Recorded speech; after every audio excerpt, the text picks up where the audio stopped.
Ayan, magandang gabi po sa lahat, mga kapatid, sa lahat na nandito. At hindi ko alam kung kailan po kayo last na naggawain, puri ng Diyos. Pero salamat sa ating Panginoon at meron tayong mga initiative na ganito. At kahit, kahit naman ah, wala ako, at least meron tayong mga natututunan po. Kasi lahat naman tayo binigyan ng karunungan ng Diyos. At siguro may mga ilang part lang tayong ah, bibigyan linaw kahit papaano para hindi po tayo maguluhan kasi ah, dito sa John 1, ito yung controversial kasi na ano to eh, na content ng kasulatan. Kasi diyan, hinugot yung iba't ibang klaseng doktrina, yung Trinity, Oneness, lahat nandyan sa ano na yan, sa chapter na yan, mga kapatid.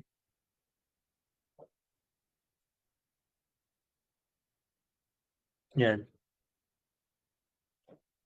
Hopefully, no, tulungan tayo talaga ng Diyos na maunawaan itong mga bagay na ito.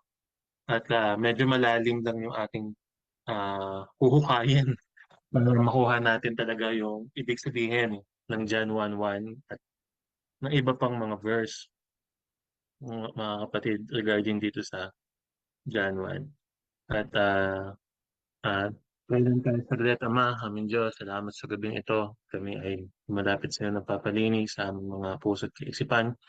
Malaya kang kumilos sa pamamagitan ng iyong Espiritu, ibuhos mo ngayong karunungan sa aming kalagitnaan at hayaan mo nga na kami ay matuto sa iyo sa lahat ng mga gagawin namin. Ikaw ang maluwalhati sa gawaing ito. Ikaw ang maitaas, Ama.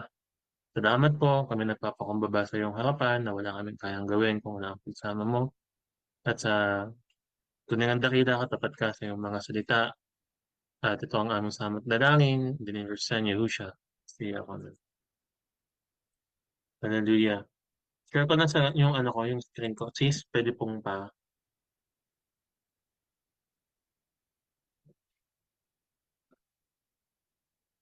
bago natin tapusin tong ano, buong John 1. Kasi maganda talaga yung libro ng John. Kung talagang tiwala naman kasi ako kapatid na yung ano natin, yung kaisipan natin is ano na tawag doon, meron ng pundasyon. Ibig sabihin, hindi tayo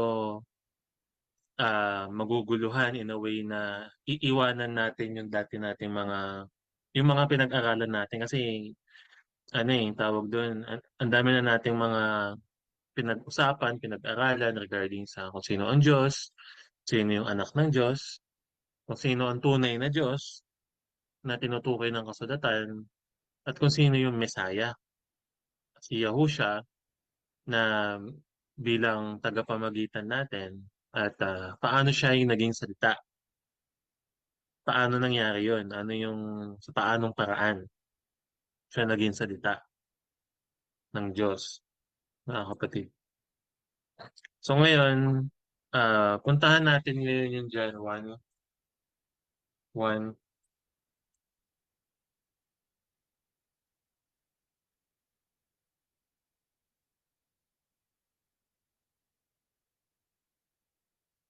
Saan ba to? Ito.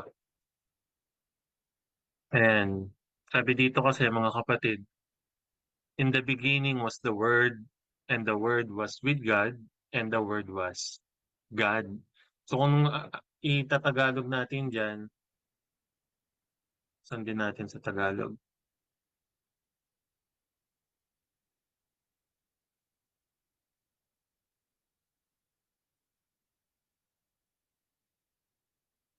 Ayan.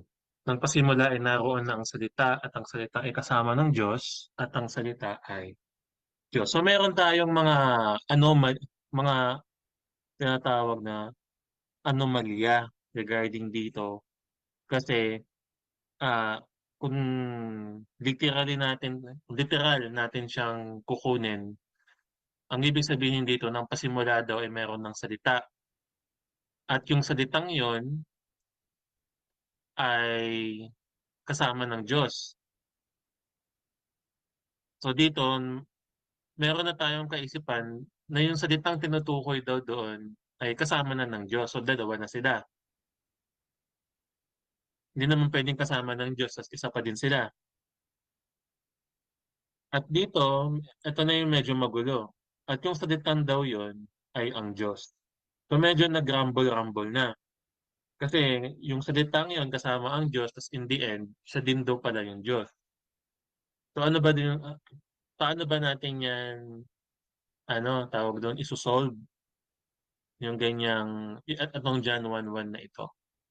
Actually, mga kapatid, masosolve natin yan kung babalikan natin o ating susuriin yan sa kanyang pinanggalingang lengguwahe, yung tinatawag na Greek. Gagamit tayo ng interlinear. Kasi gusto ko nang ipaunawa sa inyo, mga kapatid, na pag sinabing Diyos, madami yung ibig sabihin ng Diyos. Madaming beses ginamit ang Diyos sa kasulatan. Ginamit siya as ano, sa pamamagitan ng pagiging isang ruler. Yan, ginamit siya kay Satan nga, 'di ba? Sabi sa kanya, ang Diyos ng sanlibutan ito. So Diyos din yung pagkakagamit doon. Pero hindi yung Diyos na tinutukoy natin is yung Ama. Yung pagkakagamit kay Satan, ibig sabihin na pag tinawag siyang Diyos ng sanlibutan ito, ibig sabihin siya yung namumuno, siya yung nagpapagalaw. Yun, sabihin na, no?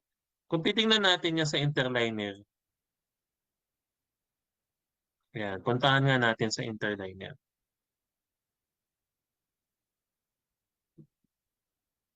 Eto, John 1:1 sa Greek. Nakikita po ba yung screen? Ayan, John 1:1 muna tayo kasi para hindi magulo. Dito makikita natin yung ano eh, yung tawag doon, yung English na translation at the same time sa baba niya meron ng Greek. Ayan, nakikita niyo mga kapatid. So kung titingnan natin, sabi dito, in the beginning was the Word. So itong word na to, ang Greek na meaning niyan ay logos. Kapag tinignan natin yan, kung ano ba ibig sabihin ng logos? Ibig sabihin ng logos, kung titingnan natin dito ay, tahan natin yung meaning. Ito yung meaning niya. Salita, word, saying, account, speech, word regarding kay Christ, at iba pa. Tingnan natin dito, yung mga ano niya, yung pagkakagamit niya. Ang logos, ginamit siya as speech, a word, sabihin ng ano, speech, yung, di ba pag nagsasalita ka, yung pagbuka ng bibig mo, word. Pag nagsasalita ka, ang lumalabas sa bibig natin ay salita. Yun ang ano, sa pamamagitan ng pagsasalita, word, logos. Yan. Ginamit din siya kapag meron nire-reference na may nagsabi nun. Ibig sabihin, kunyari, sinabi ni ganito, sinabi ni ganyan. Ginamit din yung logos na yan. Ginamit din siya, yung logos as teaching. Ayan, no? Ang ibig sabihin ng teaching, yung katuruan, doktrina, yan. Logos din yung ibig sabihin nun. At madami pang iba. Pero yung gusto kong iparating is yung ibig sabihin ng logos na meron dito eh. Tingnan natin nga. Ayan. Explanation, judgment, yan. Yan. Ito, Strong's definitions. Ibig sabihin yan, intent, matter, mouth, preaching, question, reason, recon, speech, talk. Yan. Ibig sabihin yan, mga kapatid, ah, yung salita ng Diyos, yung kanyang plano, kaisipan, yan, yung motibo, kasi may motive din dito eh, yan, nakalagay yung motive. Yan. Yung reasoning, sabihin ng reasoning, yung kanyang Ano yun? Yan, katuwiran. Yan. So, ibig sabihin, mga kapatid, pag sinabi logos, madami yung ibig sabihin, hindi lang yung salita.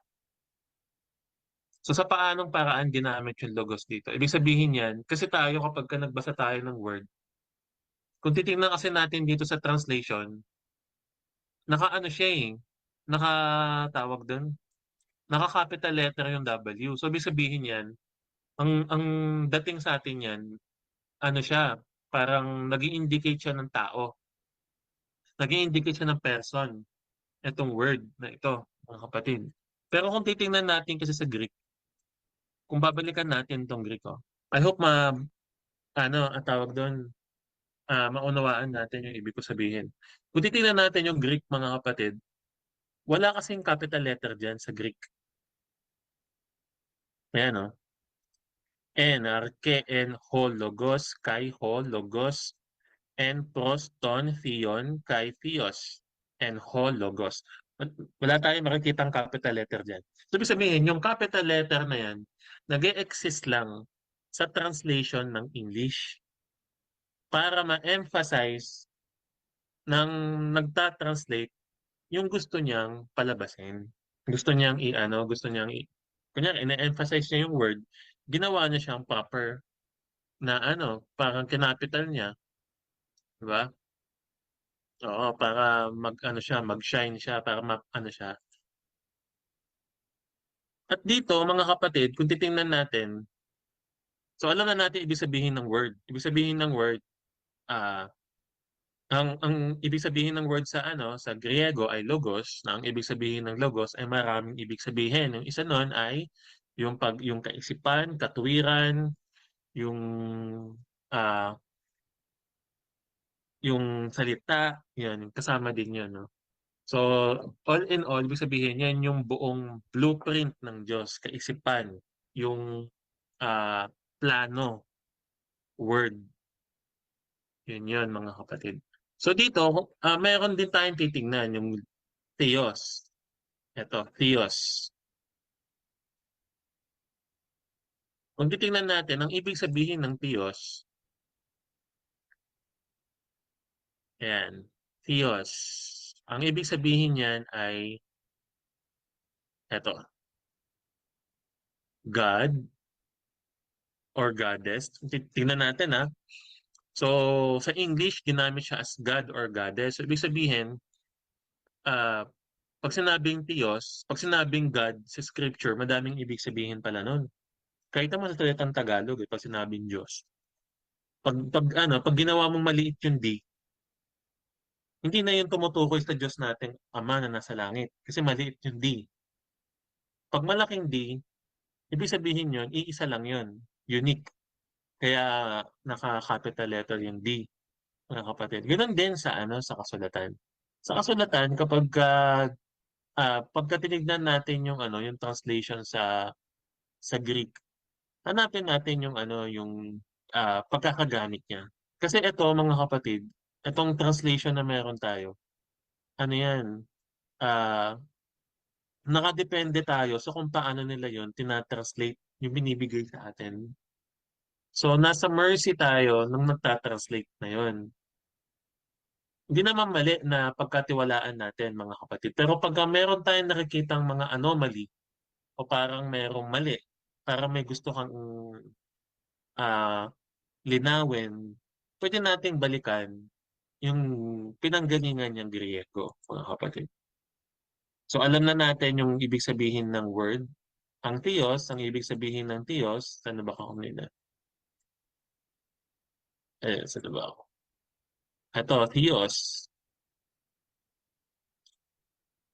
Dito na nga tayo sa Strong's definition. Yung pagkakagamit kasi ito eh.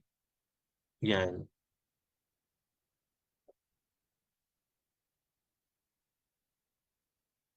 Ayan. Sabi dito, mga kapatid, pwede siyang tumukoy sa God or Goddess, mga Diyos-Diyosan.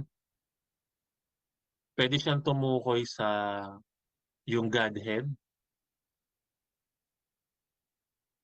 yung sa kanila Trinity. Pero wala naman kasing Trinity word sa scripture, mga kapatid, no? Pwede daw siyang gamitin as one true God. Yung true God, sabihin, yung Diyos na iisa. Iisa lang kasi yung Diyos natin eh, mga kapatid. At pwede siyang gamitin kapag likened unto God. Ibig sabihin, yung pagka inihahalin tulad mo sa Diyos, yung isang bagay, yan. Pwede din siyang gamitin gano'n. Ayan o. Kung titignan natin yung meaning niya, exceeding God, godly, Godward, yan. So anong ibig sabihin ng godly? Ang ibig sabihin ng godly, maka-Diyos, mga kapatid, maka-Diyos. So ibig sabihin, mga kapatid, yung Theos, pwede siyang gamitin as title, pwede rin siyang gamitin as ah pang-describe. For example, ah tayo, maka-Diyos tayo. Sabihin ng maka-Diyos, gumagawa tayo ng mga bagay na ukol sa Diyos. So godly yung tawag sa atin. Sa pagkakagamit ng sa ah kasulatan, pwede siyang gamitin as Diyos. Meron ba tayong ganong mababasa? Yes, meron tayong ganong mababasa. Mababasa natin yan dito sa ah ano nga natin to. Dami ko kasi nakabukas kanina eh. Ah, mm, tik- Eto, tignan natin dito sa Second Corinthians 7 to 10. Tignan nga natin to.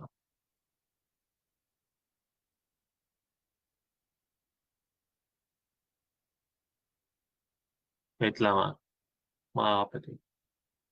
Ano ko lang. Hmm, ayan. Second Corinthians 11:2 na lang. Second Corinthians 11:2, papakita ko sa inyo kung ano yung sinasabi ko mga kapatid.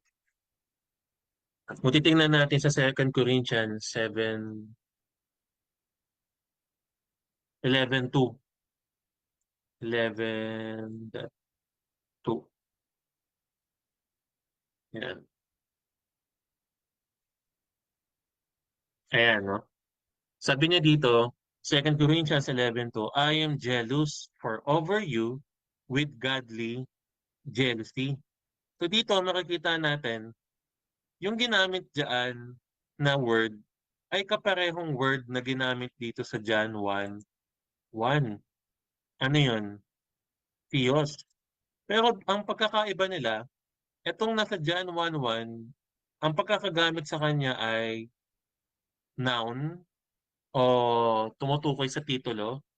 Ang pagkakagamit naman dito sa Second Corinthians 11:2 ay pang pangdiwa ba yun? Ano ibig sabihin ng pang-describe?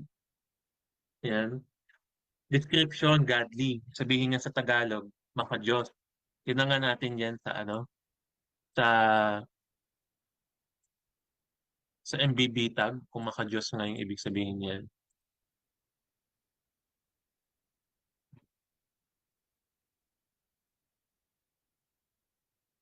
11.2. Yan.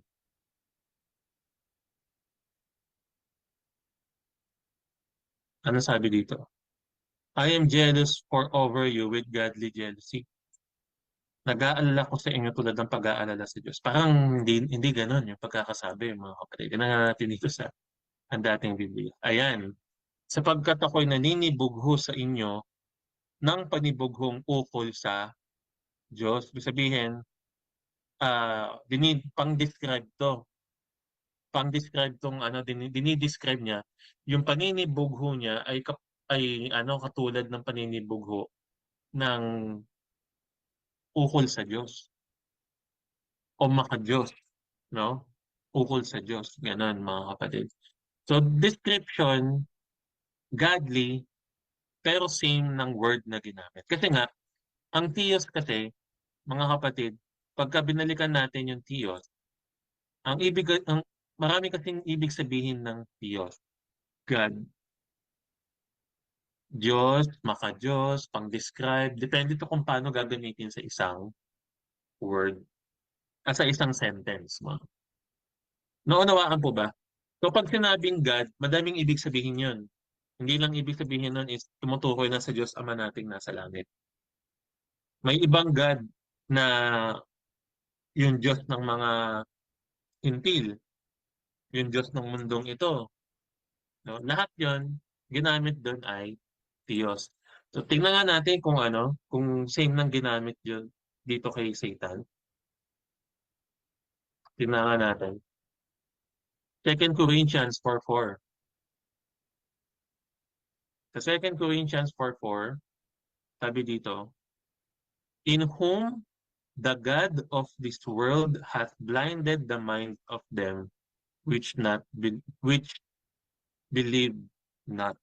So itong God na to is maliit na G dito, hindi yan ang Diyos nating Ama, God of this world. Ang tinutukoy ng Diyos is yung namumuno dito sa mundong ito, which is si Satan, God of this world, mga kapatid.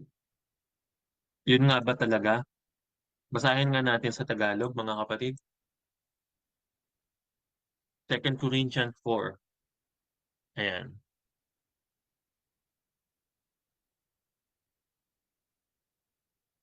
Sabi dito, na binulag ng Diyos ng sanlibutan ito ang mga pag-iisip ng hindi sumasampalataya upang sa kanila'y huwag sumilang ang kaliwanagan ng ebanghelyo ng kaluwalhatian ni Kristo na siyang larawan ng Diyos. So dito, may Diyos na ginamit, pero alam naman natin na hindi to yung Diyos na tumutukoy sa Ama. Ito yung Diyos na tumutukoy sa Ama, yung nasa dulo. Ano ba yung nasa dulo niyan? Ayan, God. Ito yung Diyos na tumutukoy sa Ama. Pero itong ano na to, itong Diyos na to, hindi yan yung Ama. Tinutukoy niyan ay yung si Satan nga, na nanlinlang sa mundong ito. So anong ibig ko sabihin, mga kapatid? Kaya ako pinaunawa sa inyo na may mga ganun para hindi tayo maguluhan pag may nakita tayong God o Diyos. Hindi kaagad tayo magkaroon ng conclusion na ay ano yan, Diyos yan, ibig sabihin ng Ama yan. No? So yun ang isa sa reason kaya pinilit kong ipaunawa po yung bagay na yun. So second na ano natin na titingnan natin, nawala yung akin dyan, one minute. NKJV. Yung second na titingnan natin is paano ba natin malalaman kung yung Theos na Theos na pagkakagamit ay hindi siya yung pang-describe. Kung hindi ito ay isang titulo o pagkakakilanlan. Pagkati pagkakakilanlan, ibig sabihin nun, yung nga, yung Diyos, anak ng Diyos, di ba? Diyos-Diyosan, yan, mga pagkakakilanlan yan. Pero paano mo malalaman, paano mo madidistinguish kung ginamit yung Theos o Diyos sa sa pang-describe o for example nga natin kanina, godly, Godward, yan, yung maka-Diyos, ukol sa Diyos, yung mga ganun. No? Paano ba natin yon ma-distinguish? Paano ba natin yon ma malalaman? So meron ditong grammar rules. Pag sinabi natin grammar rules, yung Greek, may sabihin nun, yun yung rule para ma-determine kung paano gagamitin ng isang salita. Sa atin naman, madami naman tayong grammar rule. Kahit Tagalog nga, may grammar rule tayo. Ah, nasisira lang ngayon yung grammar rule kasi nga madaming mga balbal na salita. Pero pag sinabi nating grammar rule, sabihin, pagka naka-capital letter, sabihin nun, tumutukoy yun sa tao, person, proper noun yun. Pagka maliit, common noun. Sabihin, general, pangkalahatan. Makukuha po natin. For example, pag sinabi nating ah sa Tagalog kasi napaka-ano na, napakasimple na, eh. Sa English kasi madaming ano, ah, madaming ibig sabihin yung isang salita, mga kapatid, sa English. Sa'tin kasi yun na yun. Yun na kasi yun sa Tagalog, mga kapatid. So, paano nga ba natin malalaman? Kung titingnan natin dito sa ano, sa Tios, balikan natin 'tong Tios. Ano ba yung kanina? Ayan, Tios. Meron yang tinatawag na ano, na rule. Basahin nga natin yan. Ayan,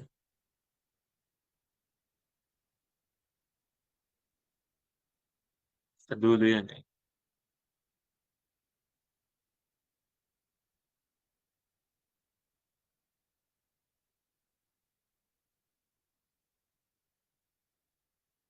Text ko na 'tong mga iba kasi ang dami, naguguluhan na rin ako. Ah, ah, ah, ah, text ko na rin 'to. Text ko na rin muna ito. Tsaka ito.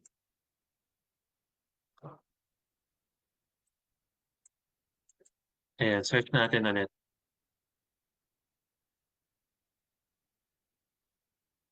John 1:1 interlinear.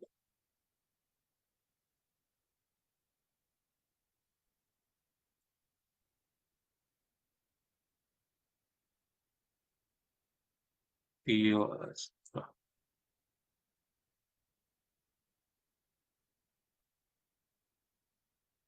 Ayan. So, titignan natin 'tong Tios. Sabi dito, kung babasahin natin, yung exhaustive concordance daw ng Theos is Supreme Divinity, God, or Godly. Sabi-sabihin, Supreme Divinity, iisang Diyos, tungkol sa iisang Diyos natin, at tungkol sa paghahalin tulad sa Diyos, o Godly. Sabihin yan, o pagiging maka-Diyos, o ukol sa Diyos, katulad ng Diyos, yan. Ang ang sinasabi dito of uncertain affirmative identity, especially with Ho, the supreme divinity. Ibig sabihin yan, ito, i-explain ko na mabuti yan. Ibig sabihin, sabi ko nga kanina, merong rule para malaman kung ang tinutukoy ng ng Diyos ay sa Diyos o godly lang o pang ano lang, pang describe lang. Sabi dito, pagka daw merong Ho, tingnan nga natin, ano ba ibig sabihin ng ho? Ang ibig sabihin ng ho ay definitive article o tinatawag na da. Yung sa atin yan, ang Tagalog ng da, ang, di ba? For example, ang Diyos, the God. Yan. Pagka meron daw ho, yung Tiyos, ibig sabihin nun, ang tinutukoy nun ay yung, pang ano yun, tumutukoy yun sa person o title, mga kapatid. So, ganun ba talaga? Ganun ba talaga? Tingnan nga natin sa ano, sa Corinthians 4:4. Tingnan natin. Kung titingnan natin dito, in whom ho, the God. Ibig sabihin, eto, hindi to pang describe yung God na ginamit dito. Kung hindi, pang ano to, tawag doon, tumutukoy to sa person. Ganun din ba sa dulo? Yes. Dito sa dulo, sabi dito, Theos din yung ginamit. Pero yung kasunod niya, bago yung mag-Theos, mayroong tinatawag na definitive definite article na ho. Pagka, pagka hotios, ang ibig sabihin nun, tumutukoy yun sa person. Tumutukoy yun sa pagkakakilanlan. Pagka walang ho, mga kapatid, hindi yun tumutukoy sa pagkakakilanlan. Kung hindi tumutukoy yun sa pang-describe. Basahin nga natin dito sa, yung binasa natin sa 2 Corinthians 11 verse 2. Tignan natin 'to, mga kapatid. I am jealous over you with godly jealousy. Kung titingnan natin dito, Theos yung ginamit na word pero walang ho. Walang ho, kaya yung pagkakagamit sa kanya hindi tumutukoy sa pagkakakilanlan kung hindi tumutukoy sa pagdi-describe ng ano, ng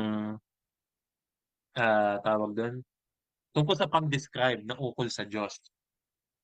Yan, katulad ng Diyos. Yan, pang-describe siya. Tandaan natin, pagka walang ho, pang-describe yung pagkakagamit nun. Pwedeng pang-describe, pwedeng tungkol sa sa mga, yung nga, God word, godly. Pero kapag ka may ho, tumutukoy naman yun sa, ano yun, sa pagkakakilanlan. Nauunawaan po natin. Nakita natin, yung diferensya, pagkakaiba, mga kapatid. May tanong po ba? Dito muna tayo bago ako magtuloy. May tanong po ba doon?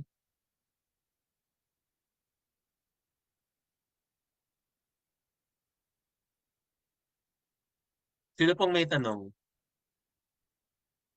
Sige po, okay lang po. Tanong na kayo.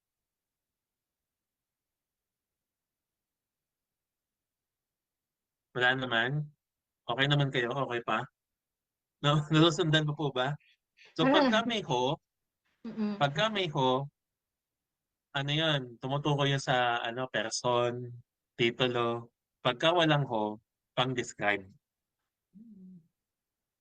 Nakuha po natin. Yun din kasi yung sinasabi dito sa ano eh. Sabi natin sa Strongs.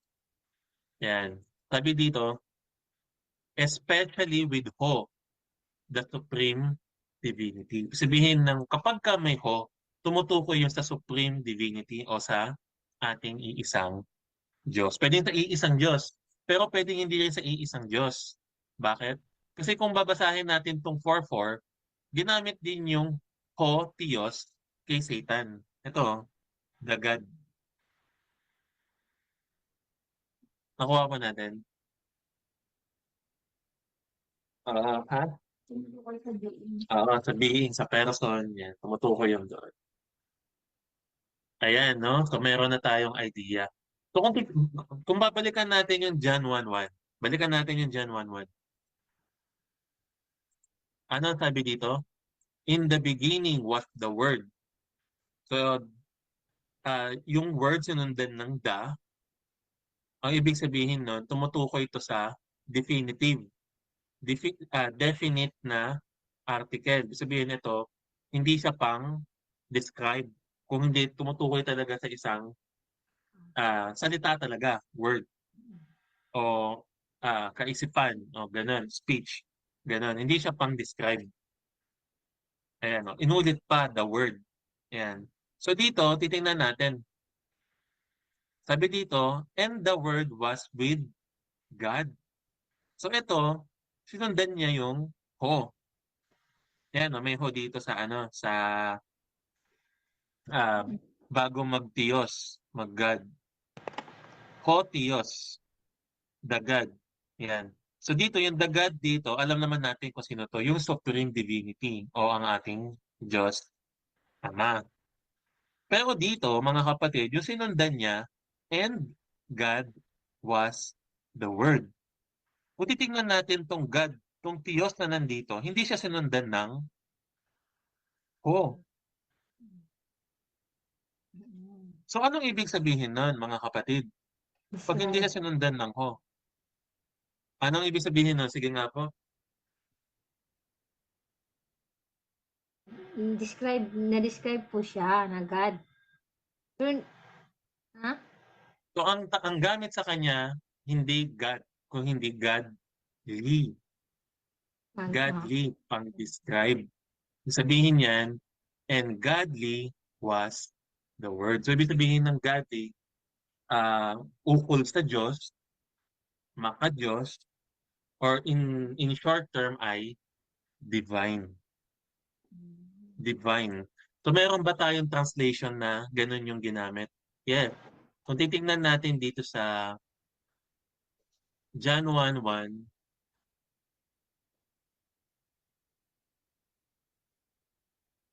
ayan, good speed. Tingnan natin kung ano yung pagkakagamit niya. Sabi niya dito, mga kapatid, itong translation na to, in the beginning, the word existed. The Word was with God, and the Word was divine. Yun yung sa tingin nating tama na translation doon. Kasi nga, hindi siya sinusundan ng ho eh. Tinan nyo. Ayan o. Walang ho. Ito may ho. Kaya the God.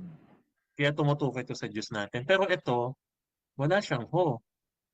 So, walang nag walang nagdi-describe, walang nagde-determine na itong Diyos na to ay tumutukoy sa being o person, mga kapatid.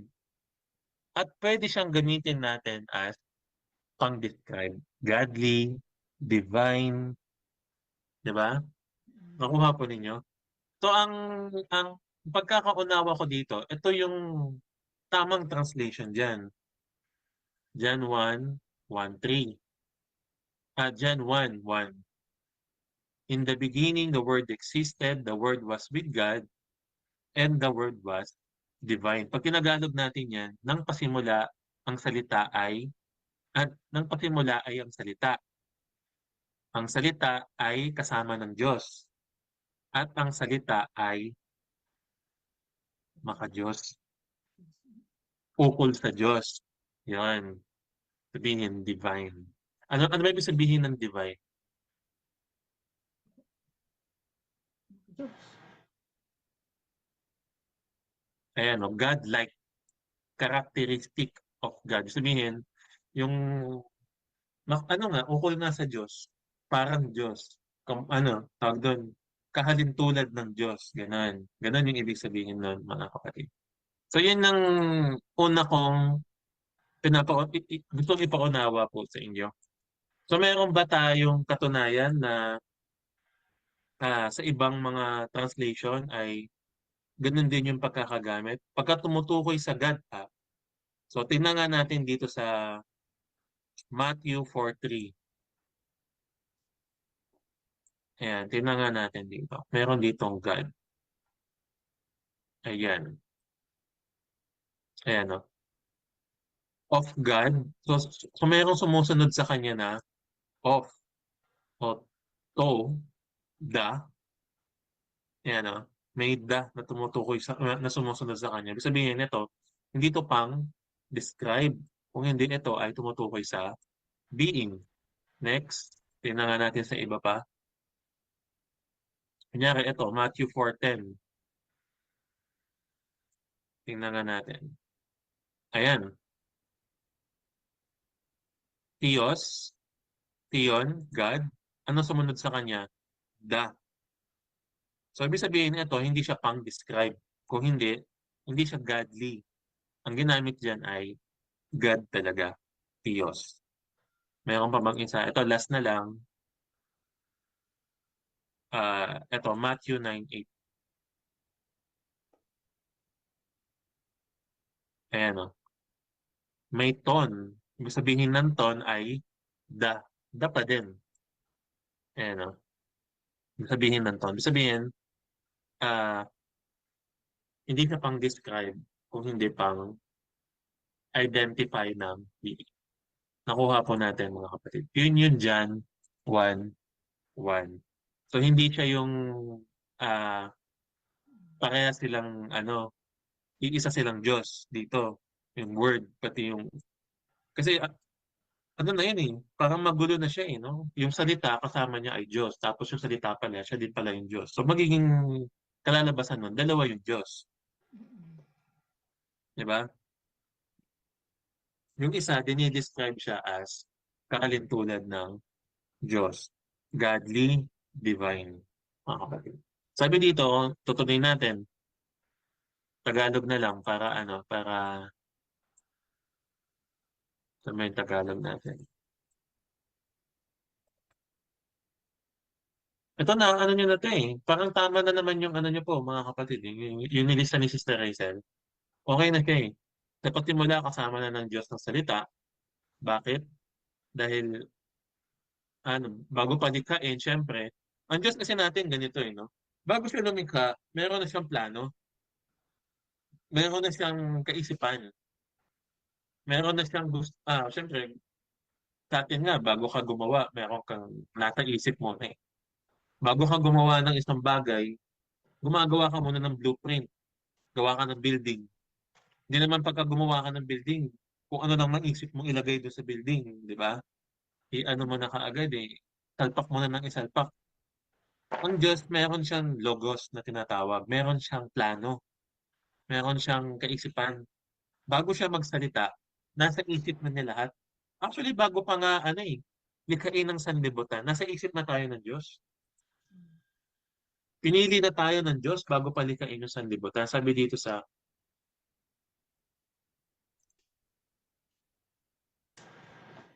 yun sa Ephesians 1 verse 4. Basahin nga natin sa Tagalog.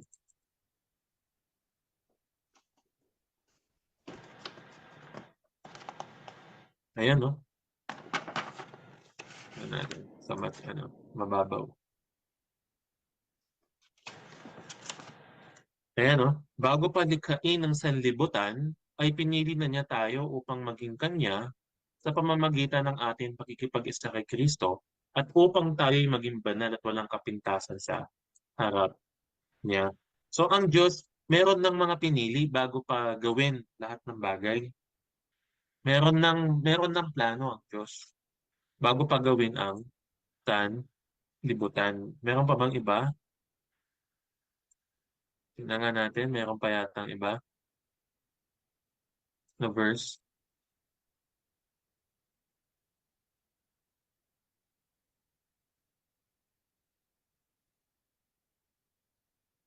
Ito, First Peter 1:20.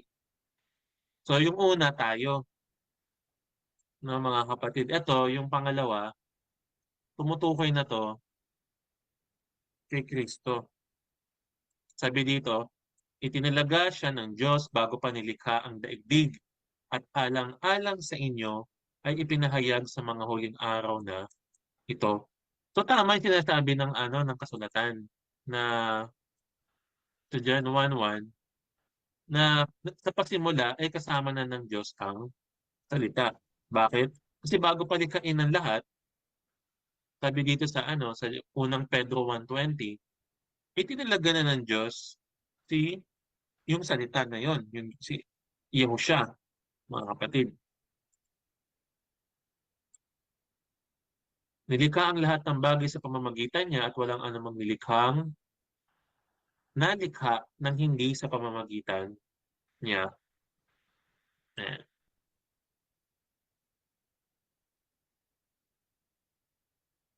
Actually, na ano niya na to eh, na okay na ako dun eh. Sis Rachel, ikaw ba yung nag-explain nito?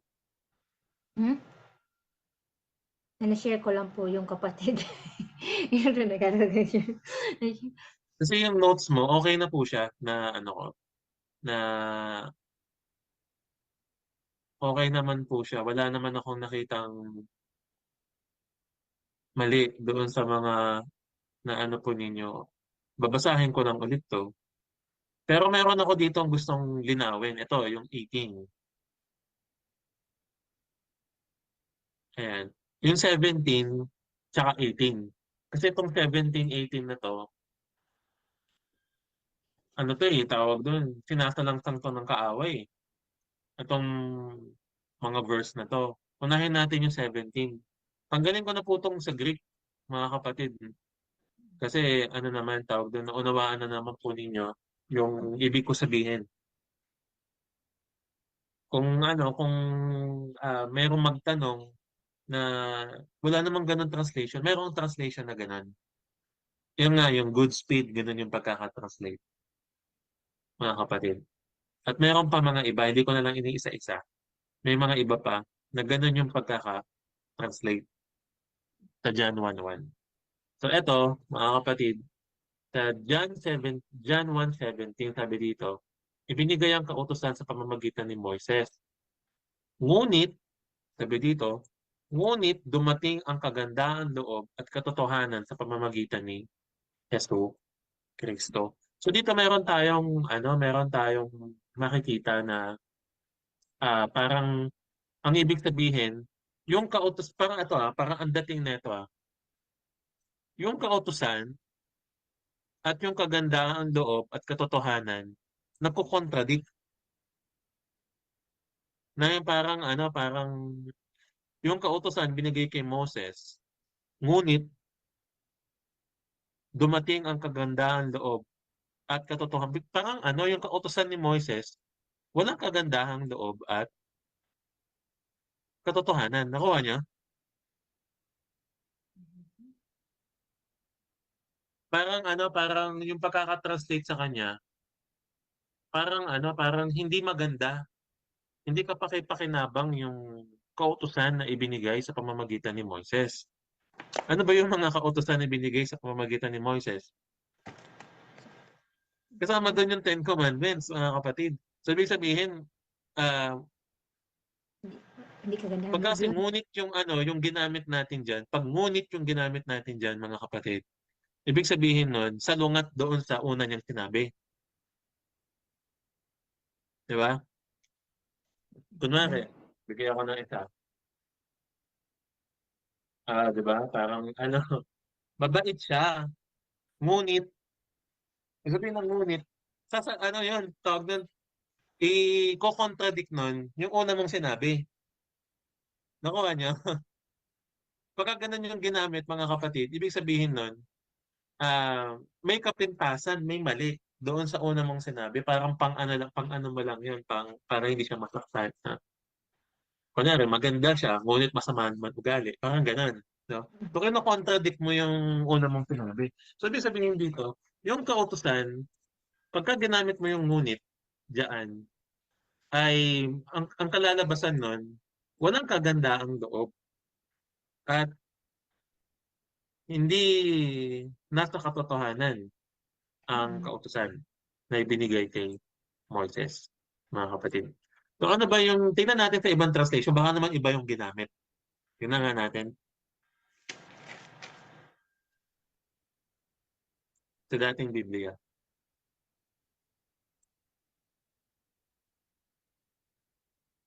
Ayan, no? Sapagkat ibinigay sa pamamagitan ni Moises ang kautusan,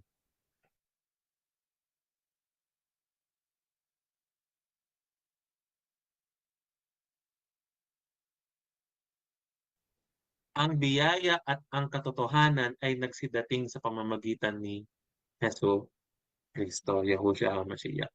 So dito, ah hindi niya kinokontradict yung una. Di Mm. ba? Nakita niyo yung simpleng word lang eh. Isang salita lang. Pinapawalang bisa talaga yung yung kasulatan sa pamamagitan ng isang salita. Ganon yung ganon tayo dapat maging mapanuri sa ating pagbabasa ng salita ng Diyos. Dahil sa isang salita lang, isang word lang, mababago yung pagkaka yung thought, yung ibig sabihin ng talatang yun. For example, pagka pagka yung banal ng Diyos, ginawa mong banal na Diyos, isang salita lang yung binago mo, pero nagbago na yung thought. Pag sinabing banal ng Diyos, gusto sabihin, ah, pinili ng Diyos o anak ng Diyos na banal ng Diyos. Pagka ginawa mo siyang banal na Diyos, siya yung Diyos. Nakuha niyo? So ganon kahirap ang ganon kahibla ang ginagawa ng kaaway sa salita ng Diyos. Tinatalangsang ng mga ito yung kasulatan para siyempre pumabor doon sa kung ano yung nais nilang iparating doon sa mga tao. For example, Trinity ka, siyempre ang mindset mo iparating sa tao na para tanggapin nila yung Trinity. Alam niyo ba, may mga dinagdag at tinanggal sa kasulatan para para pumabor para pumabor doon sa kanilang mga doktrina. Bigyan ko kayo ng example. Isa lang 'to, sa madaming example ng mga tinanggal at dinagdag.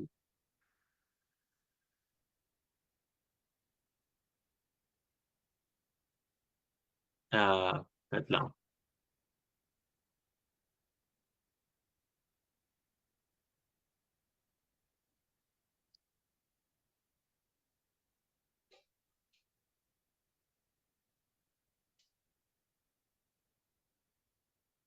Hindi yan, hindi yan. Ayan, basahin natin 'tong 1 John 5:7. Basahin nga natin 'to. Take note nyo 'to, mga kapatid. 1 John 5:7. Tingnan natin sa NBB tab.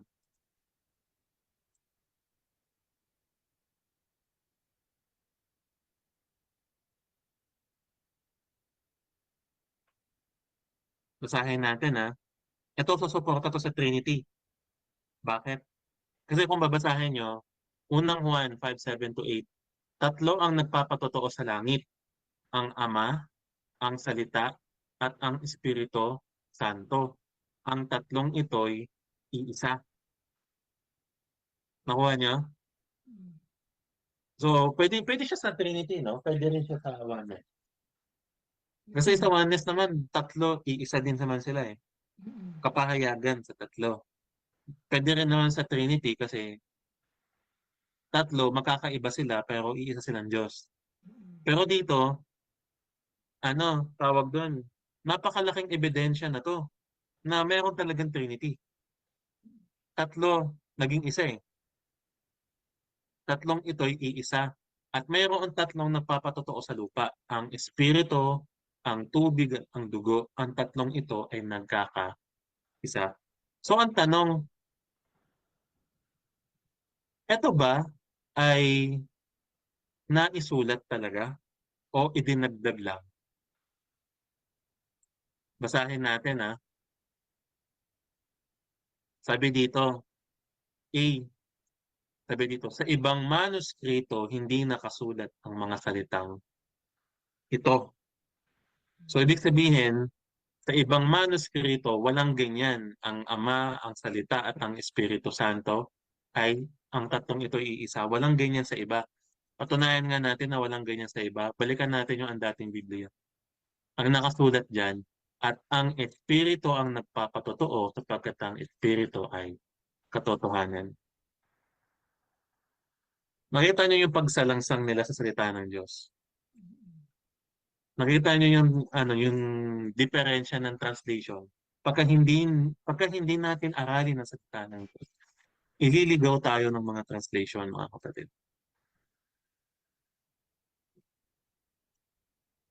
Kaya ang gulo-gulo ngayon eh, ang daming doktrina.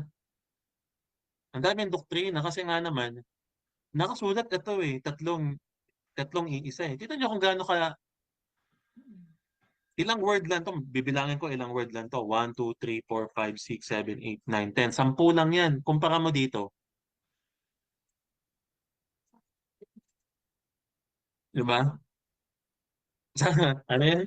Sa ano na to, sa, sa verses na to, ang dami ng tawag din, ang dami ng doktrinang nabuo.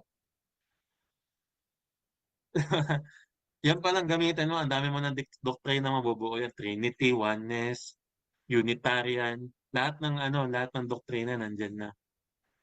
Pero, hindi pala nakasulat. So, idinagdag. May nagdagdag. Bakit dinagdag? Ano yung dahilan? Para i-push yung doktrina na kanilang pinaniniwalaan, mga kapatid. Hindi ko kayo dini-discourage ng, magandang balita, Biblia, huwag natin basahin yan kasi may mga dinagdag naman. O kaya, King James Version to, ha. King James Version to, tingnan natin sa King James Version.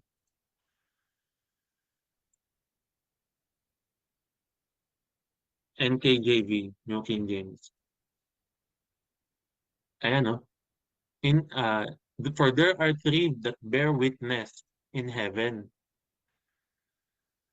the Father, the Word, and the Holy Spirit. And these three are one. NKJV yan. Pero sabi dito, only 4 or 5 verily contain these words in Greek. So, 4 lamang o 5 translation sa Greek ang ah merong ganitong verse, merong ganitong words, mga kapatid.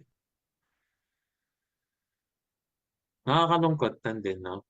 Ah, siguro kung may ano sa inyo, meron kayong makakausap, tapos ibibigay yung verse na yan, tapos hindi nyo alam na ganun pala, baka madala kayo, sis, mga kapatid. Oo nga, no? 3 in 1 to, 3 are 1 to. Di Trinity nga. Eh, wala palang nakasulat na ganun sa totoo, mga kapatid. Naidagdag lang pala yan. Kaya, ano eh, meron tayong tinatawag na discernment. Nadi-discern natin kung parang may mali dito sa verse na to. Parang may mali. Parang, oo, parang tumataliwas dun pag merong tumataliwas doon din doktrina eh. Yung doctrine talaga yun eh. Na pinagliliwanag natin na merong ama at merong anak. Pag may tumataliwas doon na magkaiba sila at ang anak ng Diyos ay sinugo, hindi siya ang ama. Pag ganun, pag tumataliwas doon, pag-isipan nyo, bakit tumataliwas tong verse na to? Tapos aralin natin. No? Kasi yun ang tinatawag na discernment, mga kapatid. At dadating yun sa atin, no, once na ah, para siyang gift eh. Gift siya, mga kapatid, no? Na darating talaga. Meron talagang gift of the Holy Spirit. May tongues, merong nag-heal, merong nakakaunawa ng salita, at merong kayang mag-explain ng salitang yan, mga kapatid. So, hindi lahat talaga nasa isang tao. Meron siyang special gift na ibinigay sa kanya para maging kapaki-pakinabang siya sa iglesia, mga kapatid. No? Hindi ko, hindi natin sinasabi na espesyal tayo. Ang ibig natin sabihin, itong gift ng discernment ito yung hingiin natin sa Diyos kasi hindi tayo ililigaw na itong discernment na ito. Yung isa pang dinidiscern ko, mga kapatid, yung Matthew Matthew 29, verse 19. 28 ba yun?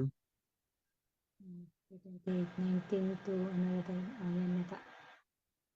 Ayan. Isa pa to ang dinidiscern ko. Bakit? Sabi dito, go therefore and make disciples of all nations, baptizing them in the name of the Father and of the Son and of the Holy Spirit. Dinidiscern ko pa yan. Parang may mali. Parang, parang, bakit ganun? Kasi sa Acts, si Yahusha lang naman yung pangalan na inaano, di ba? Binabaptize. Hindi natin kasi ito pwedeng i-divert sa iba, i-tawag doon, sabihin sa iba, kasi hindi naman nila ito mauunawa ang gaya ng pagkakaunawa natin, mga kapatid. Tandaan natin, pag nagbabasa tayo ng scripture, meron tayo dapat 2 or 3 witness para magpatunay doon sa bagay na nais nating ah, sabihin o patotohanan. So dito, meron tayong 4 na gospel. Ano yung 4 na gospel natin dyan? Matthew, John, Mark, tsaka Luke. Ito yung tanong natin. Doon sa 4 na gospel ba, nag-e-exist ba doon sa 3 nag-e-exist ba tong mag-baptize sila sa pangalan ng Ama, Anak, at Espiritu Santo? Meron bang supporting tong verse na ito? Bali, ang supporting nito yung dapat yung kanina yung yung Oo. first John, First John. yung first John 5, Mm-mm. di ba, sis? Mga Mm. kapatid, eto dapat yun eh. Yung Father, the Word, Holy Ghost, Mm. iisa sila. Pero napatunayan natin na dinagdag lang yun eh. Mm. Na hindi siya talaga kasama sa kasulatan, dinagdag lamang siya. So ito, nagiging question tuloy sa akin to, parang may nadidiscern ako dito na parang may mali. Kasi sa Acts, wala namang nagbaptize sa pangalan ng Ama, Anak, na Espiritu Santo. Alam naman natin yung pangalan ng Ama, Mm. Yahuwah. Alam natin yung pangalan ng Anak, Yahusha. At yung Holy Spirit, alam naman natin kung ano yung Holy Spirit eh. Holy Spirit na galing sa Ama. Mm. So wala siyang name. Pero coming. Mm. Sige. Nakuha po natin. Mm. Kahit sa Luke eh. Basahin natin sa Luke. Ah,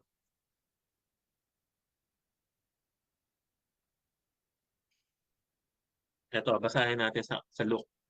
Sa Luke 24 verse 47, ganito yung pagkakasabi. Ayan o. Basahin nga natin sa MBB tag. Nakikita niyo pa ba yung screen? Yes po. Basahin natin sa MBB tag, mga kapatid. Sa Mm. kanyang pangalan, ang pagsisisi at kapatawaran ng mga kasalanan ay dapat ipangara sa lahat ng mga bansa magmula sa Jerusalem. Kaninong pangalan? Yahusha. Sa kanyang pangalan nga eh. Hindi naman nakalagay dyan sa pangalan ng Ama, ng Anak, ng Espiritu Santo ang pagsisisi at kapatawaran ng mga kasalanan. Di ba? Mm. So ito yung tama na sa tingin ko tama. Bakit? Kasi sa kanyang pangalan naman talaga nabautismohan lahat ng mga na-convert sa pananampalataya sa pangalan ni Yahusha. Papatunayan ba natin 'yon? Yes. Anong verse? Anong verse? Acts Acts 2:38. 38. 2:38. Yes. Ano sabi dito? Sumagot si Pedro, pagsisihan ninyo talikuran ng inyong mga kasalanan at magpabautismo kayo sa pangalan ni Yahushua HaMashiach at kayo ay patatawarin. Magkatugma ba sila na itong Luke 24:47 Yes. sa kanyang pangalan? Yes. Ano, parang taliwas naman nitong Matthew 28:19, di ba? So may mga discernment tayo na na ah, hindi naman kasi natin talaga naabutan eh yung totoong kasulatan, mga kapatid. Maraming version kasi dumating sa atin. Hindi natin alam kung ano yung tama at totoo. Pero sa tulong ng Diyos, pinapaunawa sa atin Amen. sinugo niya ang kanyang bugtong na anak. Manampalataya tayo dun sa anak na yon at tayo ay maliligtas. Yun ang magandang balita na ating pinaniniwalaan. Kung meron mang iba pang mga doktrina gaya ng pagka-Diyos ni Yahusha, yung kung siya ba ay siya na rin ng Ama, na iisa sila in a way na talagang iisa, mga kapatid. Hindi yan yung tinuturo ng ng mga disipulo. Hindi yung tinuturo ng mga disipulo. Ito ang naisituro ng mga disipulo. Sa John 20,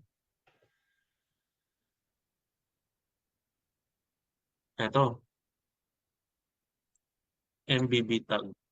Ito yung gustong ituro ng mga disipulo. John 20, 30-31. Marami pang mga himala ang ginawa ni Yahushua na nasasaktihan ng alagad na hindi nakasulat sa aklat na ito, ngunit ang mga nakasulat dito ay itinulat upang kayo'y sumampalataya na si Yahushua ang Mesaya, ang anak ng Diyos, at sa pagsampalatayang iyon ay magkaroon kayo ng buhay sa pamamagitan niya. Yung ikaliligtas nating pananampalataya ay pananampalataya na si Yahushua ay ang Mesaya at siya ang anak ng Diyos. Wala nang iba pa. Kung merong kayong nabasa na tataliwas dito, anuhan natin, discern natin. Tama ba yung nakasulat doon? O mali lang ako na pagkakaintindi? Kung mali lang ako na pagkakaintindi at tama yun, balikan natin ngayon doon sa Greek kung tamang-tama ba talaga yun. Kung, di ba? Study. Sabi kasi sa ano eh, sa Word of God, unang Thessalonica,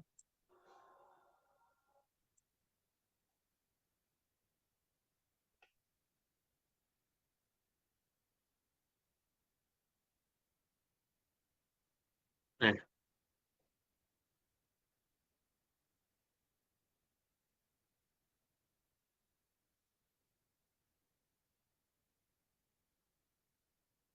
hindi yata to yun. Ano yun? Ito na lang.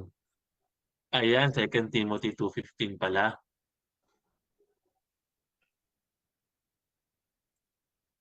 Yan, sabi dito, sikapin mong maging kalugod-lugod sa paningin ng Diyos, isang manggagawang walang dapat ikahiya at tama ang paggamit sa salita ng katotohanan. Sa ibang translation, pagtikapan mong humarap ng subok sa Diyos, manggagawang walang anumang kinakahiya at gumagamit ng matuwid ng salita ng Diyos. Yan. Ano pa yung isa? Meron pa isa eh. Ah, ah, study. Yan. Prove all things. Yan. Tinanan natin. 5:21 pala. First Thessalonians 5:21. Sabi dyan, subukin ninyo ang lahat ng mga bagay, ingatan ninyo ang mabuti. Yan.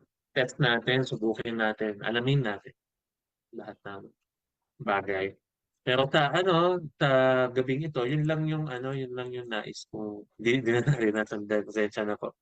Kasi nahihirapan akong i-explain eh. Totoo lang. Parang sa tingin ko, yung mga edukado, hindi nila kayang kunin eh. Yung ganun, hindi nila kayang tanggapin. Yung mga nasa mga Bible school, hindi nila kayang tanggapin eh. Pero sa atin, tayo, mga ano tayo, mga spiritual na tayo eh. May mga espiritu na tayo ng Diyos eh. Sabi dito, basahin natin. Unang Korinto 2:14. Para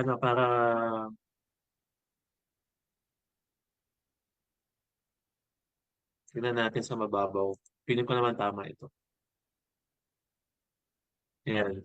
Sapagkat ang taong hindi nagtataglay ng espiritu ay kayang tumanggap ng mga kaloob mula sa espiritu ng Diyos. Para ay taong hindi nagtataglay ng espiritu ay hindi kayang tumanggap ng mga kaloob mula sa espiritu ng Diyos. Para sa kanila, kahangalan ng mga iyon at di nila nauunawaan sapagkat ang mga bagay na espiritual ay mauunawaan lamang sa paraang spiritual, mga kapatid. So, ang ano niya sa English, spiritual things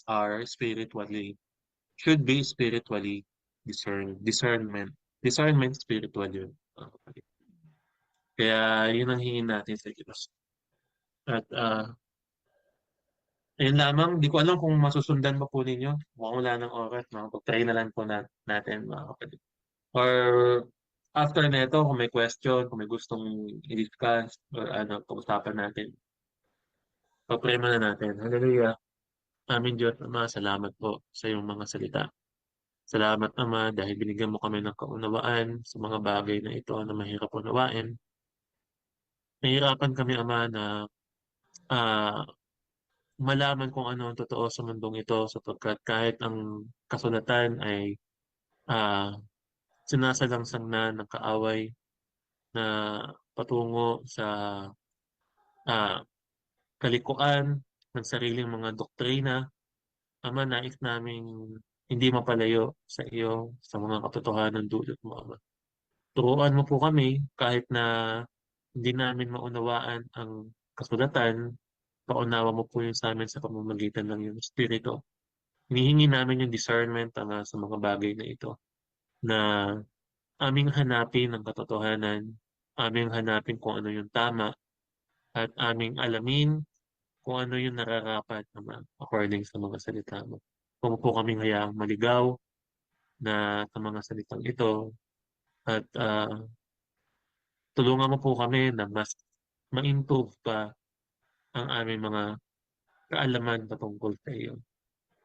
Maaari po kaming dapat malaman at aming iyong ah, ibinibigay na sa iyo na ang mga bagay nito ay matutunan namin ayon sa iyong kalooban. Salamat po. Purihin ka ang iyong salita. Salamat sa mga kapatid na ito na ah, nakisama ngayon sa pag-aaral na ito.